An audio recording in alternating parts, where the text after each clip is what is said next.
அந்த major ஆர்கன்ஸ்லேயே crown organ அப்படின்னு பார்த்தீங்கன்னா ஹார்ட். அதோட மெயின் ஃபங்க்ஷன் என்ன அப்படின்னு பார்த்தோம்னா, அது it pumps the blood plus throughout the பாடிக்கு அதோட ஆக்சிஜனேட்டட் பிளட்டை நியூட்ரிஷன்ஸை எல்லாருமே அது கேரி பண்ணும். இந்த ஹார்ட் வந்து பார்த்திங்கன்னா நம்மளோட ஃபிஸ்ட் சைஸில் நம்மளோட லெஃப்ட் சைடில் நம்மளோட ரிப் கேஜஸ்க்குள்ளே இருக்குது. அது வந்து பியூர்லி ஒரு மசில்ஸ், அது ஒரு மசிலால் ஃபார்ம் ஆனது. அது ஒரு 250 கிராம்லேருந்து 300 கிராம் வரையும் இருக்கும்.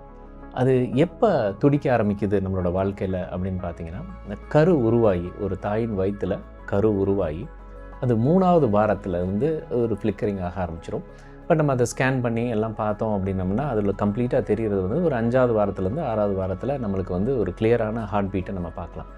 அப்போ அது தொடங்கின ஒரு துடிப்பு நம்ம வாழ்க்கையில் இந்த டெத் அப்படின்னு சொல்லக்கூடிய கடைசி நிமிஷம் டிக்ளேர் பண்ணுற வரையும் கண்டினியூஸாக துடிச்சிட்டு இருக்கக்கூடிய ஒரு ஆர்கன் தான் வந்து ஹார்ட். அது வந்து ஒரு நிமிடத்திற்கு ஒரு 5 லிட்டரை வந்து அது பம்ப் பண்ணுது. ஒரு நிமிடத்துக்கு 5 லிட்டரை பம்ப் பண்ணுது. இந்த ஹார்ட் நம்மளோட பாடியில் இருக்கக்கூடிய எல்லா செல்ஸ்க்கும் டிஷ்யூஸ்க்குமே நரிஷ் பண்ணுது ஃபுல் அண்ட் ஃபுல் உங்களுக்கு. ஸோ நம்மளோட வளர்ச்சிக்கு, நம்மளோட ஸ்டெபிலிட்டிக்கு எல்லாத்துக்குமே இது வந்து ஒரு முக்கியமான உறுப்பு. இந்த உறுப்பை நம்ம எப்படி பாதுகாத்துக்கிறது அப்படிங்கிறது தான் இந்த கோர்ஸோடது.